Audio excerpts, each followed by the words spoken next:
Rồi, xin chào các bạn. Sau đây thầy sẽ hướng dẫn tiếp tục cái phần Excel ha, giới thiệu về bảng tính Excel của mình. Sau khi các bạn khởi động xong Excel thì nó sẽ cho các bạn một cái bảng tính như thế này. Thì trong cái bảng tính thế này nó được chia ra là nhiều vùng, nhiều cột nhiều dòng, nhiều cột để các bạn nhập dữ liệu về tính toán. Thì mỗi bảng tính như thế này thì trong Excel nó gọi là workbook workbook, và bên dưới này nó có nhiều trang tính thì người ta gọi nó là worksheet nha các bạn nha. Rồi, để hiểu rõ hơn thì tiếp tục ta đi vào slide kế tiếp. Rồi, ở slide kế tiếp thì khi các bạn khởi động Excel lên thì nó cho mình là nhiều ô nhiều ô chính là cái điểm giao nhau giữa vị trí dòng và vị trí cột nha các bạn nha. Ô chính là cái điểm giao nhau giữa vị trí dòng và vị trí cột. Ô nó được hình thành là dòng và cột giao nhau, và nó sẽ lấy cái tên địa chỉ cột và địa chỉ dòng đặt cho địa chỉ ô ha. Đấy. Rồi, nói về dòng thì trong một cái trang tính Excel hay là một sheet thì nó có tất cả là hơn 1 triệu dòng nha các bạn. Con số chính xác đó là 1.048.576 dòng, và cột là hơn 16.000 cột, chính xác đó là 16.348 cột nha các bạn nha. Rồi, kế tiếp. Rồi, khi các bạn muốn chèn thêm switch chèn thêm switch thì các bạn nhìn dưới góc dưới của cái bảng tính Excel, các bạn sẽ có dấu cộng. Bạn click vô cộng này, hoặc là các bạn hoặc là các bạn có thể là click chuột phải vô switch này, các bạn chọn đó là insert switch, hoặc là các bạn vào thẻ home trong cái thẻ insert này. Rồi, các bạn sẽ chọn đó là gì, insert switch nữa nha. Đó là cách làm việc khi các bạn làm việc với trang tính các switch ha.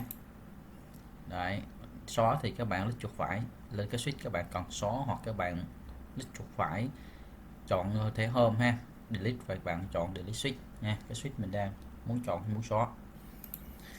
Đổi tên thì cũng vậy thôi, mình cũng vào cái thẻ format ha, này trong này nó cũng có nè, insert là chèn nè, delete là xóa, format là mình cho mình đổi tên switch, hoặc là chuột phải vô đó bấm lệnh rename ha. Đây là những cái thao tác cơ bản nha các bạn nha. Rồi, đây là một cái địa chỉ vùng. Địa chỉ vùng nó gồm nhiều ô kết hợp lại với nhau nha các bạn nha. Mình chọn một cái địa chỉ vùng mà liên tục như thế này thì các bạn đi chuột, các bạn kéo xuống, hoặc là các bạn bấm shift ô đầu ô cuối nha. Còn mình chọn những cái ô mà nó rời rạc như thế này thì bạn để phím Control nha. Nhớ nha. Chọn liên tục thì một là đi chuột các bạn kéo xuống hết, hai là các bạn chọn rời rạc thì các bạn để phím Control nha. Đấy. Rồi, còn muốn chọn hết tất cả các ô trong một cái sheet thì một là bạn bấm phím Ctrl A, hai là các bạn click vô cái điểm giao nhau dù vị trí dòng và vị trí cột, thì Excel nó sẽ cho mình sẽ chọn hết tất cả các ô trong bảng tính ha. Rồi, để hiểu rõ hơn thì thầy sẽ có một cái ví dụ cho các bạn xem ha. Ví dụ về ô, địa chỉ vùng, địa chỉ dòng, cột như các bạn nha. Rồi, các bạn xem ví dụ sau đây. Chào các em, đây là cái tập tin Excel mà thầy vừa khởi động lên ha. Rồi, ở đây là thầy đang click vô chọn các ô này các bạn ha. Cái ô thầy đang chọn là ô E5. Ô chính là điểm giao nhau giữa vị trí cột và vị trí dòng đây. Ở đây người ta gọi là địa chỉ ô nha các bạn ha. Tên của nó các bạn click chuột vô khung name book nè. Các bạn sẽ thấy ô địa chỉ ô E5 ha. Rồi, tiếp tục dòng, cột ha. Dòng thì có bao nhiêu dòng? Dòng thì bạn thấy nè, nhìn đây nè, dòng nó được đánh theo số thứ tự nha các bạn ha. Các bạn muốn đi đến cái dòng cuối cùng các bạn bấm Ctrl và dấu mũi tên đi xuống. Ctrl dấu mũi tên đi xuống, các bạn sẽ đến cái dòng cuối cùng. Bạn thấy địa chỉ dòng không? Hơn 1 triệu dòng nha các bạn nha ha. Con số thầy đã hướng dẫn ở trên rồi, thầy đã nói đề cập lên trên rồi ha. 1.048.576 dòng ha. Bấm mũi tên Ctrl vào bên phải, các bạn sẽ đi đến cái cột cuối cùng. Thì cái cột nó đánh theo alphabet. Các bạn muốn chuyển nó về số thì các bạn có thể vào file nè, option ha. Rồi, và các bạn vào có thể đó là formula ha, cái chỗ này để nó chuyển về số. Đấy, 16.384 cột nha các bạn nha. Được chưa? Vậy nói lại, tóm lại là một cái bảng tính Excel nó có hơn 17 tỷ ô ha, 17 tỷ ô. Rồi các bạn muốn về lại cái ô đầu tiên các bạn lăn chuột là hư chuột luôn nha. các bạn bấm phím Ctrl Home để về cái ô đầu tiên nha các bạn nha. Rồi bây giờ thầy trả vài cái địa chỉ cột nó thành ký tự alphabet đi ha, cho dễ nhìn.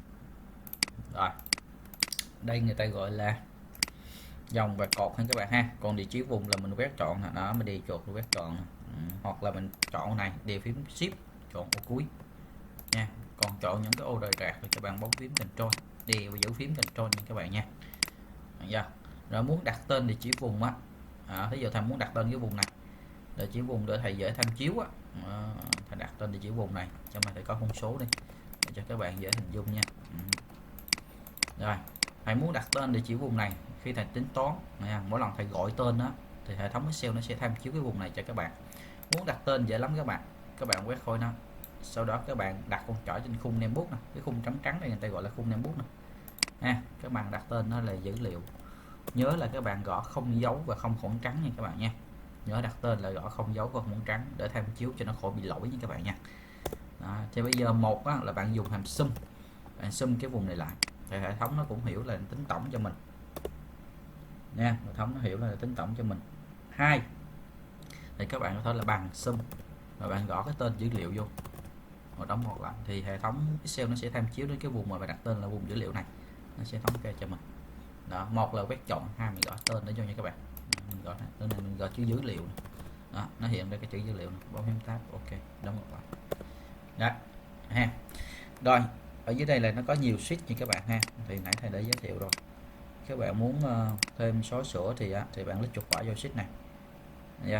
Đây là chèn là thêm, delete là xóa, rename là đổi tên, copy hoặc di chuyển ha.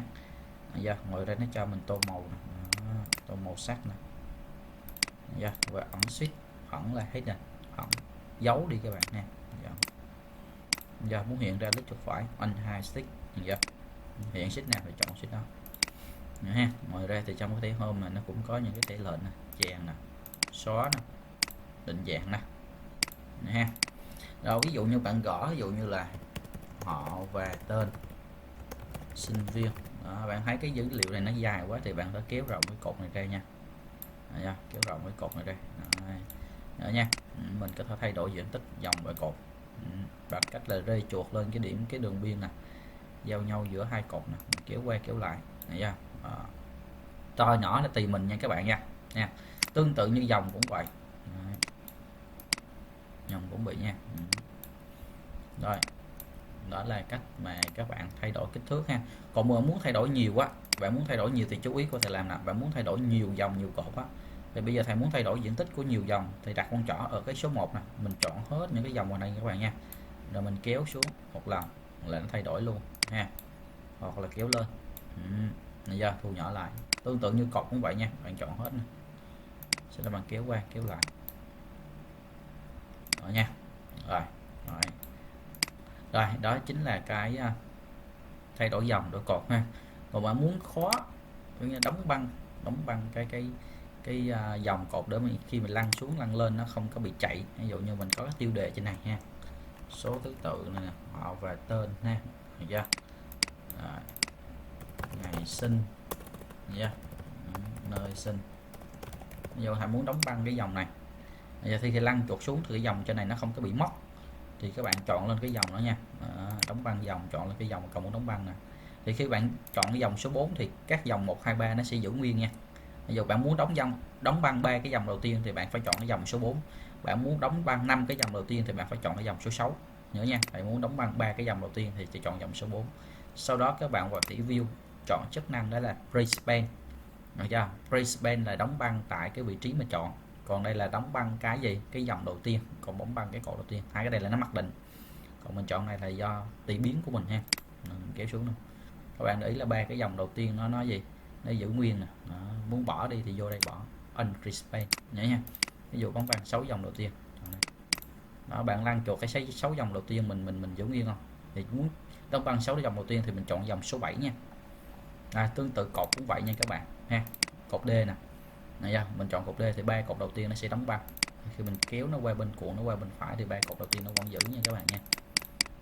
Đó, cái công việc này rất là hay ha. Khi bạn làm với dữ liệu nhiều thì bạn phải biết cái chức năng này ha. còn đây là bên dưới này là nó thay đổi tỷ lệ ha, tăng giảm nhỏ to bản tính ha. Rồi đây là các chế độ xem nha các bạn nha, đây là các chế độ xem ha. Yeah, đây là các chế độ xem. Rồi mình bỏ đóng băng thì vô đây chọn Unreach Band ha. Rồi đó là những cái tính năng mà thầy còn muốn giới thiệu cho các bạn. Rồi tiếp tục nha. Rồi tiếp tục, đối với dòng và cột á, đối với dòng và cột thì các bạn muốn, hồi nãy là thầy để hướng dẫn các bạn thay đổi tỷ lệ kích thước của dòng và cột ha. Rồi các bạn muốn ẩn dòng ẩn cột hoặc là số dòng số cột hoặc là thêm thì các bạn sẽ làm như sau ha. Ví dụ như bạn muốn xóa cái dòng số 3 này đi thì bạn click chuột phải lên cái dòng này bạn chọn delete thì nó sẽ xóa nguyên cái dòng số 3 này luôn nha các bạn nha. Bạn delete như thế này là nó mất hết toàn bộ định dạng, toàn bộ dữ liệu luôn nha. Cho dù bạn có định dạng như này nó cũng xóa hết luôn nha các bạn nha. Đấy. Tương tự cột cũng vậy nha, cột cũng vậy. Ví dụ như là tin học cơ bản đi ha. Rồi bạn quét xóa cái, chọn lên cái cột này là nó chọn hết cái cột này luôn nha các bạn nha. Rồi ví dụ mình đóng khung nè, tô màu nè, bạn muốn xóa chọn nó lấy chuột phải delete xóa. Đấy nha. Đấy. Rồi bây giờ mình muốn thêm, bây giờ bạn muốn thêm dòng thêm cột thì bạn làm thêm như thế nào đây? Rồi bạn muốn thêm dòng thêm cột thì các bạn chú ý nè, ví dụ như bạn muốn thêm dữ liệu 2 câu này thôi, 3 câu này thôi ha, mà cho nên cột C nó cũng đều này thì bạn chọn nó, bạn click chuột phải insert, ok thì để thêm đúng 3 ô ha, nó tách ra thấy nó nhảy lên 3 ô này ha. Đấy nha. Còn bạn muốn thêm gì, nhiều dòng nhiều cột, ví dụ thầy có cái số này đi, có số 3 nè, số 5 nè. Thầy muốn chèn thêm một cái cột mà do cái cột đó nó ứng với cái kích thước của cái vùng dữ liệu mà đang chọn luôn, thì việc đầu tiên bạn phải quét hết cái vùng dữ liệu này nha các bạn nha, quét hết cái vùng dữ liệu mà các bạn muốn thêm nè. Cái cột mình đó nó bằng với cái tỷ lệ kích thước này thì bạn phải quét hết cái cột mình còn muốn thêm ha. Sau đó bạn click chuột phải lên nó, bạn insert, ok. Thì nó sẽ thêm cái tỷ lệ đúng như thế này luôn. Tuyệt đối là các bạn không quét khối một xíu này nha, bạn quét khối một xíu này bạn coi nè, và cái khối này nó đẩy cái này ra, nó còn giữ như cái thằng ở dưới nha, vậy là không có đúng. Đó nha, mình phải quét hết cái cột mình còn thêm vô nè. Chuột phải insert vào, ok. Tương tự như hàng cũng vậy. Ví dụ như bạn muốn thêm một hàng thì bạn chọn lên một hàng rồi bạn đi insert thì nó sẽ thêm một hàng trống. Nếu bạn muốn thêm 3 hàng thì bạn chọn 3 hàng, insert nó thêm 3 hàng. Bạn muốn thêm bao nhiêu hàng thì bạn chọn lên những con số này ha, mấy dòng mấy hàng thì bạn chọn lên cho nó. Tương tự như cột cũng vậy, bạn muốn thêm 4 cột thì click chuột phải lên chọn 4 cột này nha, sẽ click chuột phải insert nó vào. Còn mình muốn thêm chèn dòng những cột đúng cái kích thước đó thì mình phải chọn nó nha, rồi mình thêm vào nó mới đúng kích thước nha các bạn nha. Rồi ẩn dòng ẩn cột thì sao? Chọn lên cái dòng còn ẩn nè, click chuột phải nó có nút hidden nè.